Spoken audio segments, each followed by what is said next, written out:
كنت عارف ومتاكد انك مش هتسيبني. وانا كنت عارف انك هتمشيهم زي ما انت عايز بالظبط. بس دلوقتي هم اتاكدوا انك لسه عايش، يعني اكيد هيرجعوا يدوروا عليك. يدوروا؟ هما مسكوني قبل كده، بس انا مش هسمح ان ده يحصل تاني. الليله في حاجات كتير لازم اعملها. وحمزه تفتكر هيعيش؟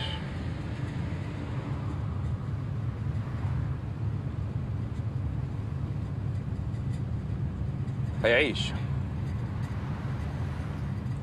حمزه مش هيموت دلوقتي.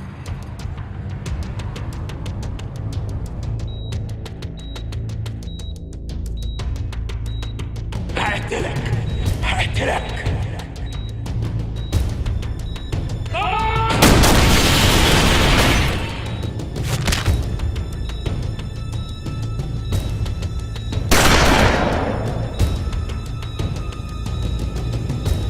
صلاح،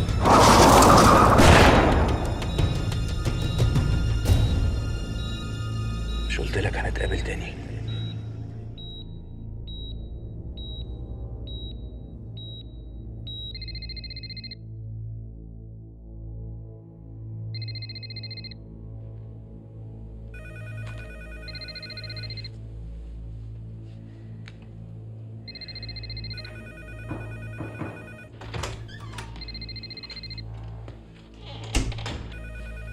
مساء الخير يا فندم. سيادة الوزير طالب سيادتك في مكتبه حالا.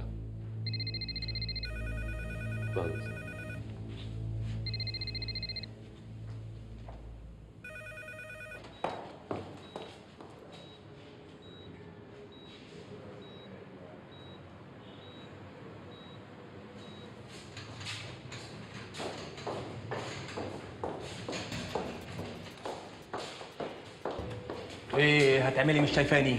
انت بتعملي ايه هنا؟ انت مالك؟ اوعي تفتكري ان انا هسيبك، ها؟ حسابك معايا بعدين.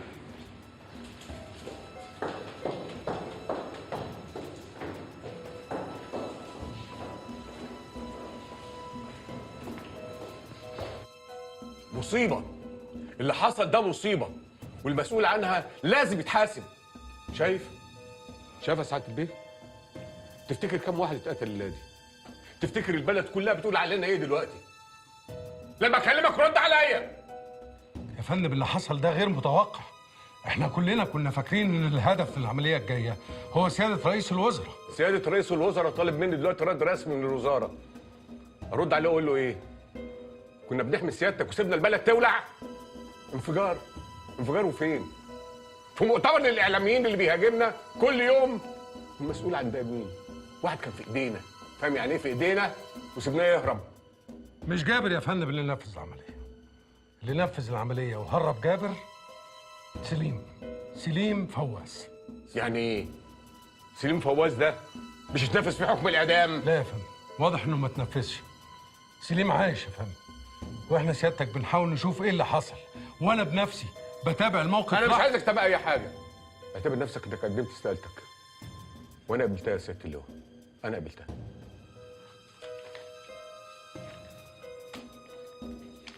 امر سيادتك.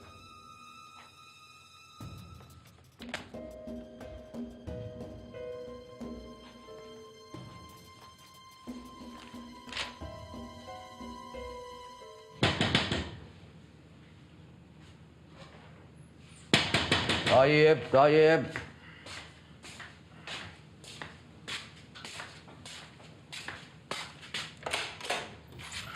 في ايه؟ عملت ايه اللي انت عاوزه؟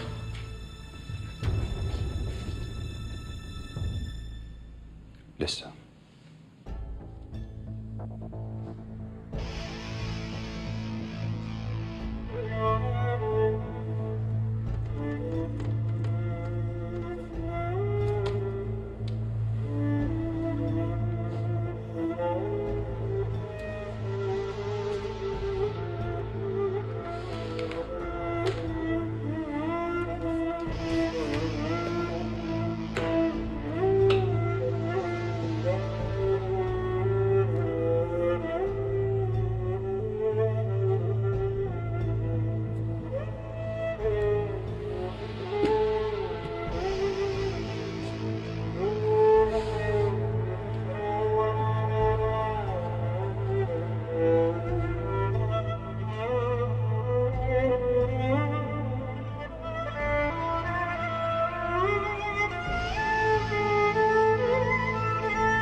ايه دول يا ماما؟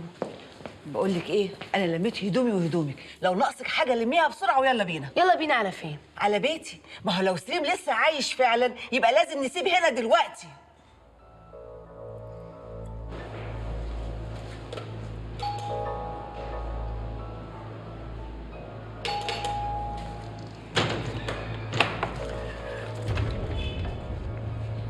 تسيب البيت وتمشي، بيدوروا عليك دلوقتي. سيب بيتي واروح فين؟ اهرب.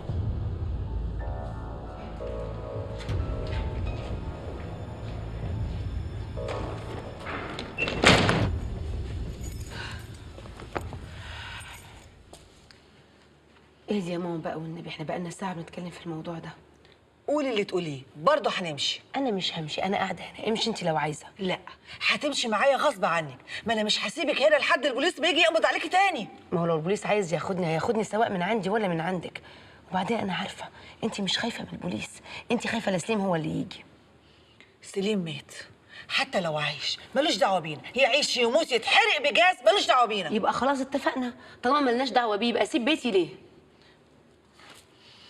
طب افرضي فعلا عايش وجالك هنا. هيجي ازاي بس؟ الدنيا كلها مقلوبة عليه وهو عارف ان اكيد بيتي متراقب. طب وحمزه؟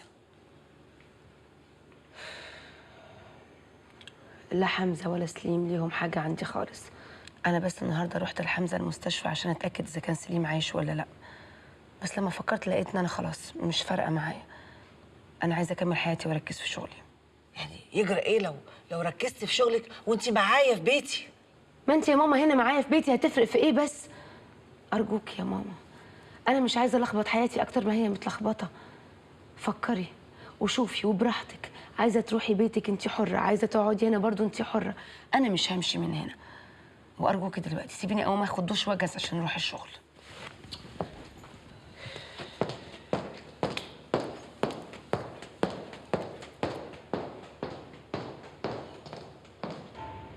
الحمد لله على سلامتك. عامل ايه دلوقتي يا حمزه؟ سليم هارون كابر. سليم ما ماتش. سليم ما ماتش. ايه ده يا حمزه؟ سليم عايش. عرفنا ان هو لسه عايش، كلنا عرفنا. انت كان عندك حق. حاول ما تتكلمش دلوقتي عشان الكلام خطر عليه.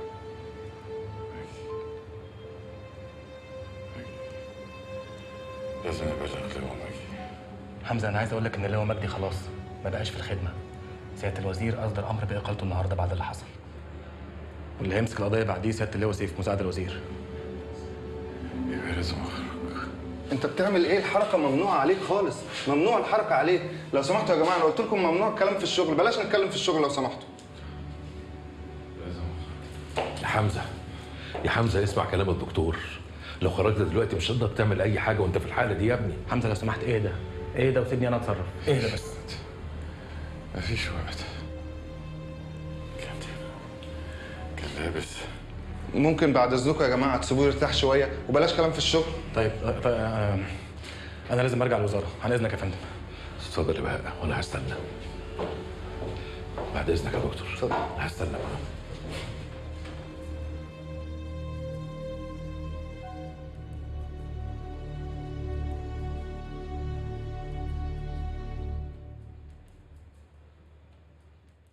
برضه ممكن الافراد من طرفهم يقرروا ان هم يشكلوا مؤسسه تطلع بعمل ما فيها ده اللي حصل في كل حاجه. هناك مؤسسه الازمه اللي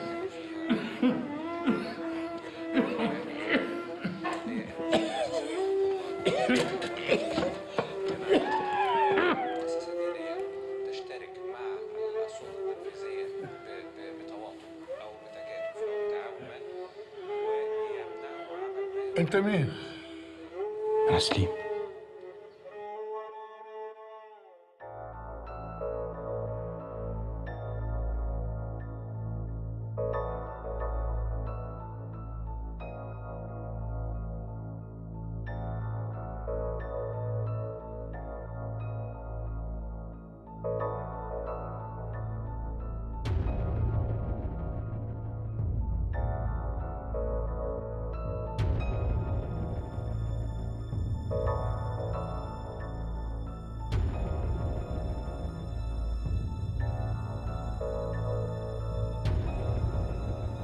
مش هتأخر عليك.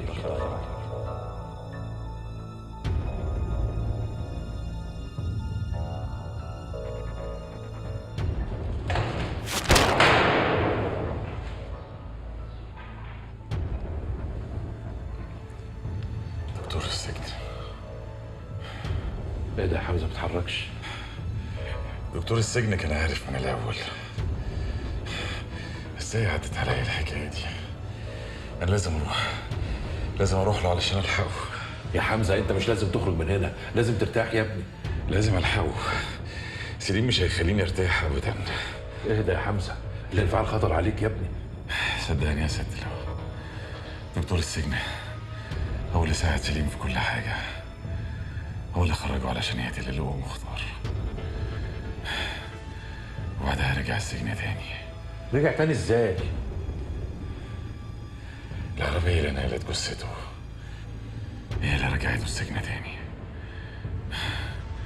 وفضل فيها علشان كان عارف ومتأكد إن أنا هرجع علشان أتأكد إذا كان مات ولا لأ بعد ما قتل اللي هو مختار. وهو ده اللي حصل، وده اللي كان عايزه سليم. ومن ساعتها وأنا بقول سليم ما ماتش ومحدش مصدقني. أنا لازم أخرج. أنا لازم ألحق الدكتور، لازم. في حد وصل البوكيه ده للست المقدم. من مين يا بنتي الورد ده؟ مش عارفه.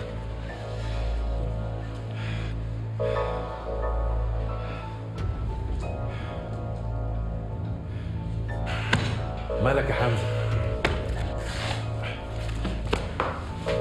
في ايه مالك؟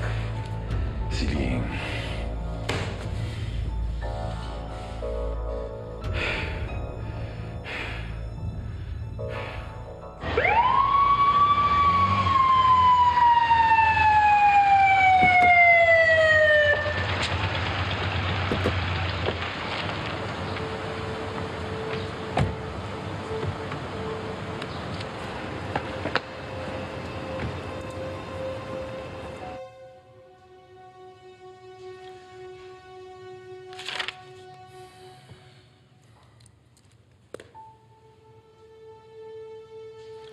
أنا رجعت على ملف القضية بسرعة ولقيت إن حمزة كان عنده حق.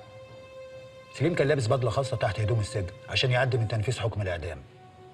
البدلة دي كان فيها حبل، في آخر الحبل فيه خطاف، الخطاف ده كان متثبت في حبل المشنقة بحيث لما يتعلق البدلة اللي لابسها دي هي اللي تشيل وزنه مش رقبته، يعني زي ما بيعملوا في الأفلام والمسلسلات العربي. يعني سيادتك تقصد؟ أيوه كده مظبوط، وده معناه إن اللي نفذ حكم الإعدام كان متفق معاه من قبلها، لأن استحالة سليم جوه السجن يقدر يوصل لبدلة زي دي. وعشان كده أنا عايزك تقبض على عشماوي ودكتور السجن. الاتنين دول هم اللي ساعدوا سليم على الهرب، وعشان نوصل له يبقى أول حاجة لازم نعملها هي إننا نقبض عليهم، مفهوم؟ مفهوم سعادتك. عن إذنك. بعد إذن سيادتك يا فندم. طب وبالنسبة لجابر اللي هرب؟ نفذ اللي بقولك عليه وسيب لي موضوع جابر وهنعمل اللي وياه. اتفضل. عن إذنك.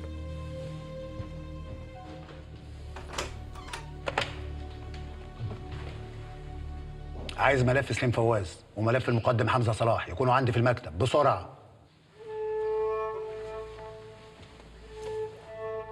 وحشتني يا بابا. انت مين انت؟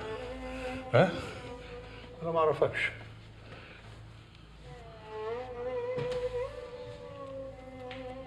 أنا سليم. أنا سليم ابنك يا بابا. ابعد عني. انا ابني مات وانا اللي دفنته بايديا دول.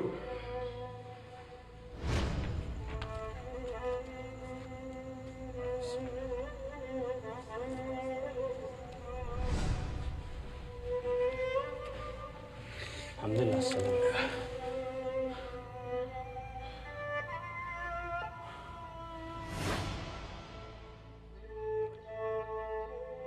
حقك عليا يا بابا.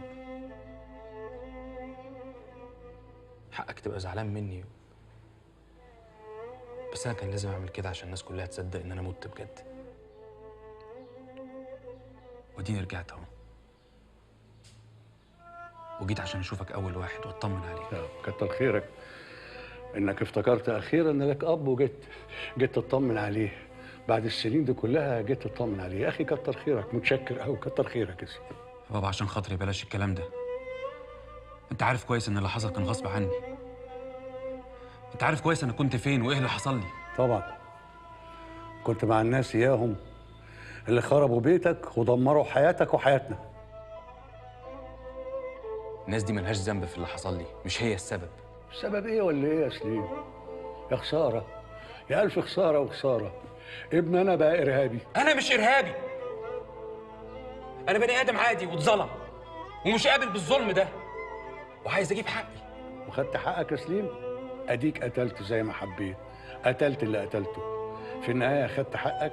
حتى احنا يا سليم انت ما فكرتش فينا لحظه واحده، ما فكرتش في مراتك، ما فكرتش فيا، ما فكرتش في ابنك. ابني هم اللي قتلوه. الحقيقه كلنا عارفينها، ما تنكرهاش. مين اللي جاب ابنك لحد عندك؟ انت. مين اللي سابهم يقتلوه؟ انت. يبقى مين اللي قتل ابنك؟ انت بتقول ايه؟ انا ابني اتقتل قدام عينيا وشفت مين اللي قتله ومش هسيبه. طبعا تقتله، واللي عاوز تقتله ده واحد تاني هتضيفه للمجموعه اللي انت قتلتها كلها، ما هي مش فارقه معاك.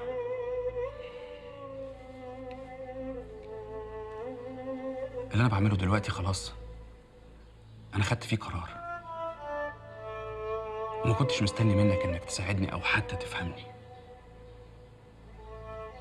لكن زي ما قلت لك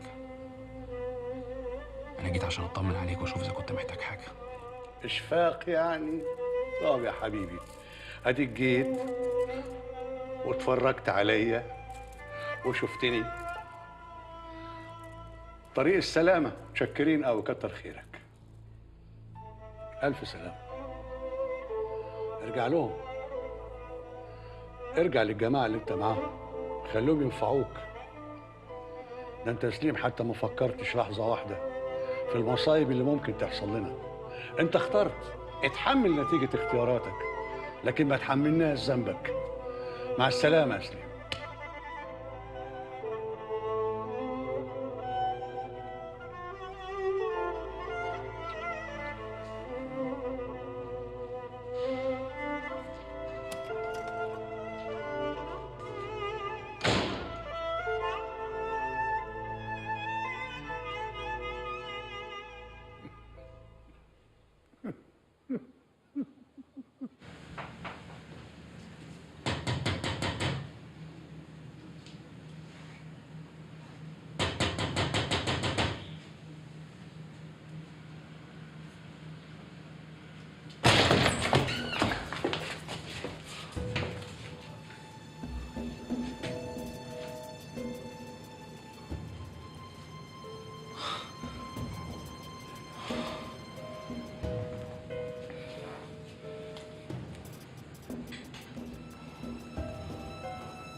الو. بقينا بس جينا متأخر.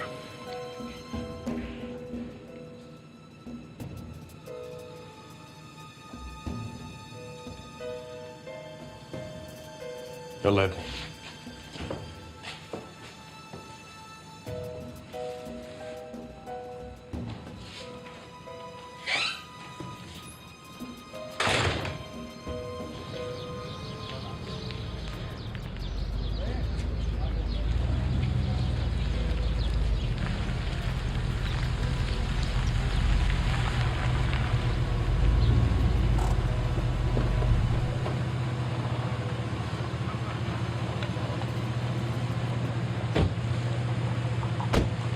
اتفضل يا خسيم، تعال.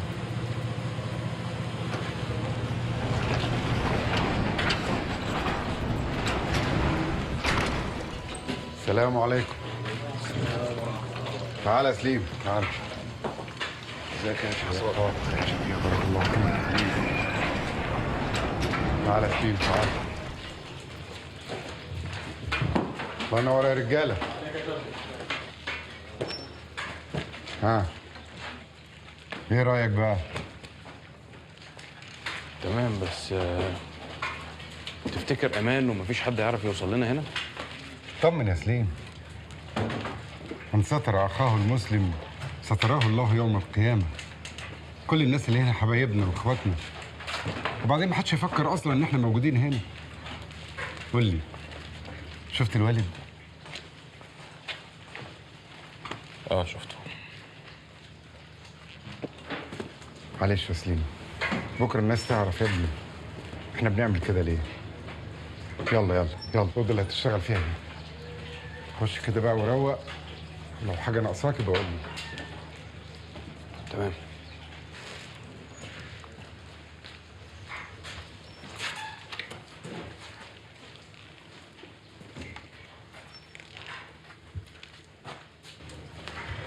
ازيك يا شباب؟ ايوه يا صالح، عامل ايه؟ الحمد لله. كله هنا تمام؟ الحمد لله كله تمام.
حمزة، انت فين؟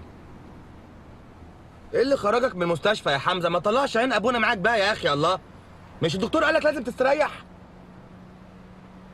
طب خلاص يا حمزة، خلاص، حصل خير حصل خير، ماشي. انا طالع دلوقتي على الدكتور حسن دوت. هو ده الدكتور اللي حضر تنفيذ حكم الاعدام. ماشي، معاك العنوان ولا اديهولك؟ نتقابل هناك. سلام.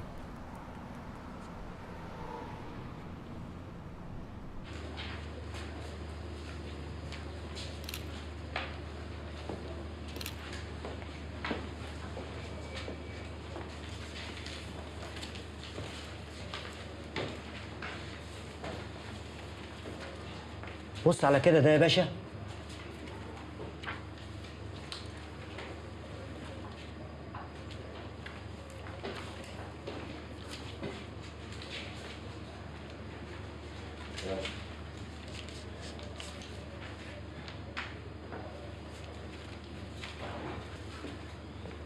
يا بهاء. حمزة، انت ايه اللي خرجك من المستشفى وليه؟ عملت ايه؟ هرب. عرف ان احنا جايين هرب، بس ما تقلقش، انا هقلب الدنيا لحد ما اجيب امه. تعالى اقعد استريح. تعالى.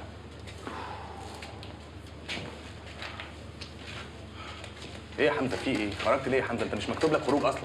مفيش وقت، لازم نعرف مين اللي في الوزارة ورا كل اللي بيحصل. وزارة؟ طبعا. الدكتور وعشماوي ساعدوا سليم، ومش ممكن يكونوا عملوا كده حتى لو ضغط عليهم. لازم يبقى في حد تقيل في الوزارة متورط هو كمان.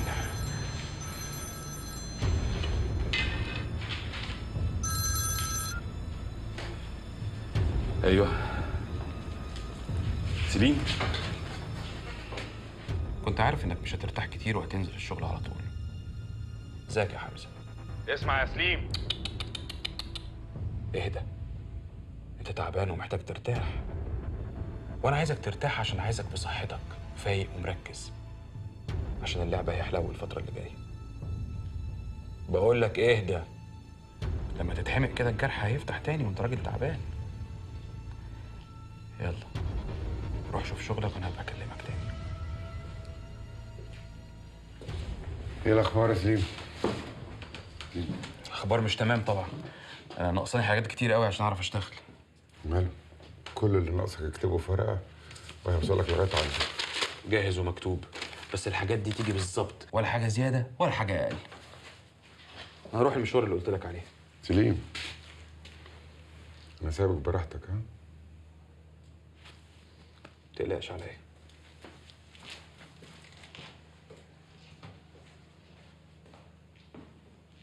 وسليم عرف ازاي انك خرجت من المستشفى؟ زي ما بيعرف كل حاجه بنعملها، علشان كده دايما سبب خطوه. في حد في الوزاره متورط مع سليم يا بهاء، علشان كده لازم نجيب الدكتور، ده اللي هيقول لنا على كل حاجه. وعلى كده بقى لازم نشوف غاده تعرف ايه يا كمان. غاده ما تعرفش اي حاجه، دي كانت مصدقه ان سليم مات خلاص، ولما حاولت اتناقش معاها رفضت. يا حمزه غاده عارفه ان سليم عايش، وده اللي خلاها تجيلك المستشفى. غاده جت المستشفى؟ ايوه جات لك المستشفى وانا شفتها، وغالبا كانت جايه تطمن انت مت ولا لا. الله، يبقى كده لازم اتكلم معاها. خليك ورا الدكتور وانا هرجع اكلمك يا بهاء.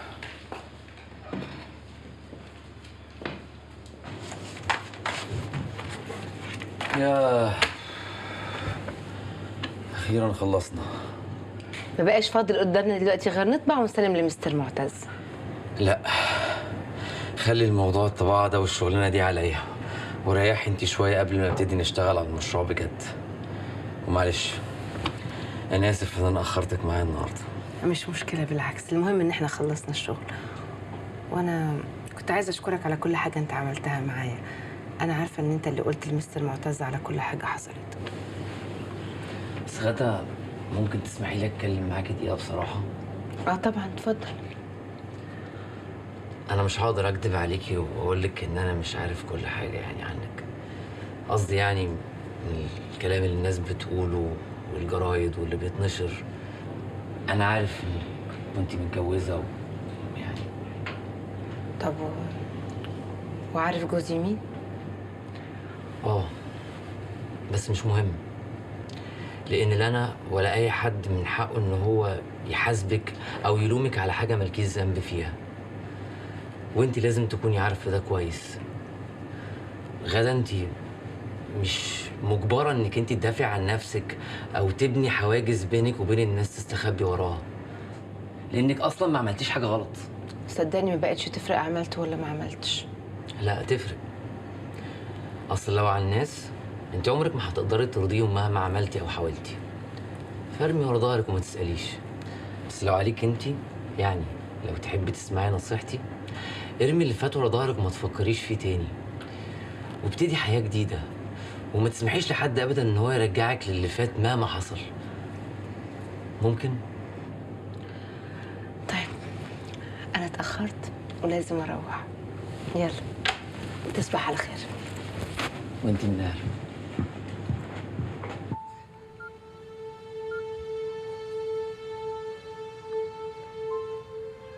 جبتوها؟ لقيته فين دلوقتي؟ طب يلا انا مستني.